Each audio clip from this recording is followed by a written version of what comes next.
이 정부의 끝이 어딘지 모르겠습니다. 윤석열 뒤통수가 결국 주변인들한테 터지고 있습니다. 지금 가장 심각한 건 김기현일 겁니다. 김기현이 모든 걸 말아먹고 있는데 여전히 당대표에서 내려오란 소리를 못합니다. 요즘 메가 서울이 난리입니다. 누가 봐도 총선 때문에 급하게 추진하는 것으로 밖에는 안 보이는데 김기현은 이를 부정하고 있죠? 선거 전략이 아니고 주민 의견을 들은 것이라 강조했습니다. 그런데 이제 이걸 어쩌나요? 김기현이 과거에 했던 얘기가 발목을 제대로 잡기 시작했거든요. 부산, 울산, 경남을 묶는 부울경 메가시티를 기억하실 겁니다. 2019년 당시 민주당 소속 김경수 전 경남지사가 주도했고 문재인 정부가 뒷받침을 했던 계획인데요. 동남권 메가시티의 경제공동체 구상과 관련 설명도 있었고 또 하나의 수도권을 만드는 전략이었습니다. 그런데 작년 6월에 어떤 일이 벌어졌냐면 세 지역 모두 계획이 백지화됐습니다. 세 지역이 모두 국힘 소속으로 지자체장이 교체되면서 사실상 백지화된 것이죠. 이 중 울산은 김기현의 지역구인데요. 김기현은 부울경 메가시티 추진 당시에 반론을 제기하지 않았습니다. 그런데 지난 당대표 경선 당시에는 민주당의 대선 전략이냐면서 비아냥댔습니다. 여기서 핵심은 과거엔 이처럼 전형적인 보여주기식이라면서 절차까지 문제를 삼던 사람이 정작 김기현 본인이 추진하는 메가서울도 복잡한 행정 절차뿐 아니라 야당 협조까지 얻어야 한다는 점입니다. 김기현이 지난 1월에 한 말을 그대로 인용해 드리겠습니다. 성과를 내는 것은 별로 없으면서 계속해서 무슨 퍼포먼스만 진행되더라. 그리고 이건 이번에 말한 겁니다. 주민 편익을 극대화하는 것을 행정이기주의가 가로막겠다면 이것은 본말이 전도된 것입니다. 이렇게 본인이 무슨 말을 한지도 모르고 본인이 무슨 말을 하고 있는지도 모르는 사람이 여당 당대표를 하고 있으니 나라 꼴이 제대로 돌아갈 리가 있나요? 이 정부의 민낯이 이런 겁니다. 본인들이 잘못을 해놓고 그 잘못을 지적하면 지적한 사람 탓을 합니다. 이건 윤석열이 아주 잘하는 것 중 하나이기도 하고요. 그중 대표적인 게 언론 탓을 한 거였죠. 정부 출범 1년 6개월 동안 언론을 등에 업고 든든해하더니 정작 비판이 조금 나오니까 가짜뉴스와 허위 정보로 자유민주주의 근간을 흔든다는 말을 합니다. 그러면서 심지어는 언론이 24시간 정부 욕만 한다는 말까지 하고요. 이게 정말 사실이라서 정부가 아예 제대로 나서서 올바른 언론 개혁에 힘을 썼다면 아무도 뭐라 할 사람이 없습니다. 그런데 윤석열은 그게 아니었다는 거죠. 중립과 다양성을 존중하고 비판을 겸허하게 받아들이는 것은 바랄 수도 없습니다. 우리나라 라디오 방송 전체를 통틀어 수년간 가장 높은 청취율을 기록하던 콘텐츠의 진행자는 정권이 교체되는 과정에서 강력한 비판과 압박을 경험하게 됐습니다. 김어준의 뉴스공장인데 더 재밌는 건 뉴스공장이 사라진 뒤입니다. 뉴스공장이 사라지고 나서 정부랑 여당은 다른 방송사 프로그램을 저격하고 있습니다. KBS 최경영의 최강시사와 MBC 신장식의 뉴스하이킥이 대표적인데요. 편파성 문제는 짚을 수 있습니다. 그러나 뉴스공장 뒤로 그래도 문제가 안 풀리니 다른 방송 탓까지 하고 정작 본인들의 문제는 돌아볼 생각도 안 합니다. 앞서 언급했듯 자신들이 잘못해서 비판받는 것을 비판하는 사람 탓을 하고 앉아있죠. 이미 윤석열 정부의 심각성은 우리나라를 넘어섰습니다. 이건 우리나라에서만 편파적으로 나오는 평가가 아닙니다. 국경 없는 기자회가 2022년 발간한 세계 언론자유지수 리포트의 한국편에도 우려라는 주제로 이 문제가 등장합니다. 집권당이 다수인 서울시의회에서 TBS에 제공되는 공적 예산을 삭감했고 편견과 충분하지 못한 공정성이 이유였다고 명시되어 있습니다.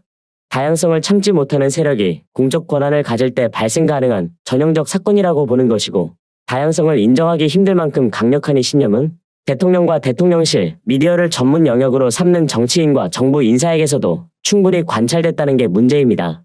그리고 지난 8월 말에 있었던 국힘 연찬회에서 언론은 그저 24시간 우리 정부 욕만 한다는 말을 했고 이동관 방통위원장 취임사에서는 공영방송은 각종 특혜를 당연시하면서도 노영방송이라는 이중성으로 정치적 편향성과 가짜뉴스 확산은 물론 국론을 분열시켜왔다는 말까지 나왔죠.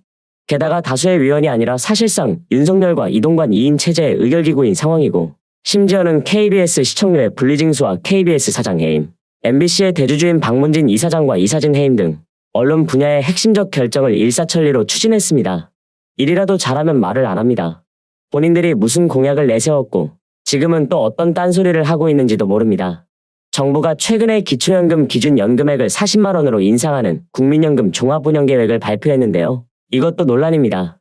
65세 이상 고령층 70%라는 목표 수급률 방식을 바꿔야 한다는 제안과 목표 수급률 대신 소득 인정액 기준을 적용하고 점진적으로 수급 범위를 축소해야 한다는 제안이 정부 기관에서 나왔는데 종합운영계획에는 반영이 안 됐습니다.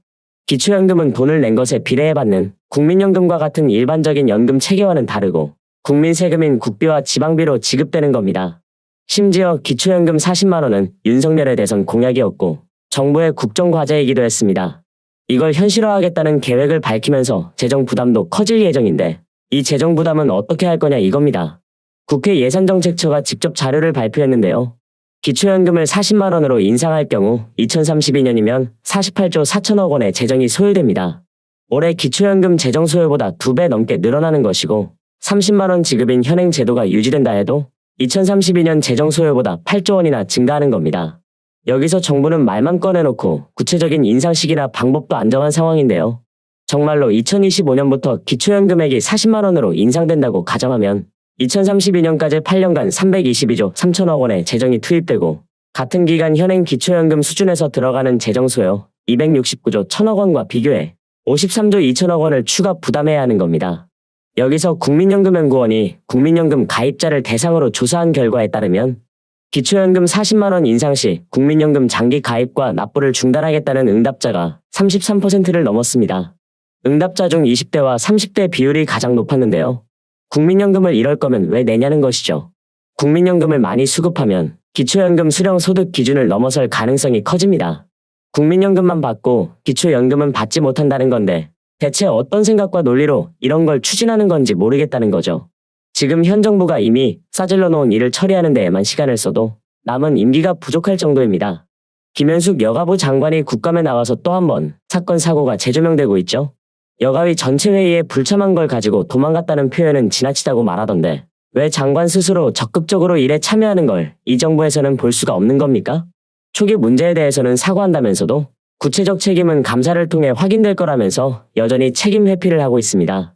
잼버리 직후에 열렸던 여가위 전체 회의에는 나타나지도 않고 2달이나 지난 여가부 국정감사에서 모습을 드러냈습니다.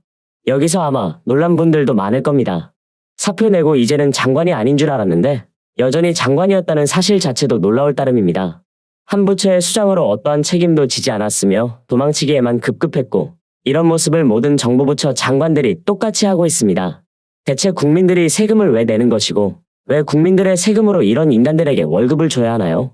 하루하루 의문이 쌓여가지 않으십니까?